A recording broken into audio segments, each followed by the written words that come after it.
Lumapit kayo sa akin, kayong lahat na nahihirapan at lubhang nabibigatan sa inyong pasanin, at kayo'y bibigyan ko ng kapahingahan.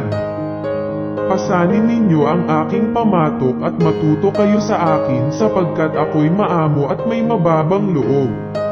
Makakatagpo kayo sa akin ng kapahingahan, sapagkat madaling dalhin ang aking pamatok at magaan ang pasaning ibibigay ko sa inyo. Manalangin tayo. O Diyos, aming Ama, humihingi kami ng kapahingahan mula sa aming mga pasanin. Ituro mo sa amin ang iyong landasin at palayain ang aming mga puso mula sa anumang bagay na nagdadala ng karamdaman sa aming kaluluwa. Itaas mo ang aming mga pag-aalala at bigyan kami ng kapayapaan. Amen.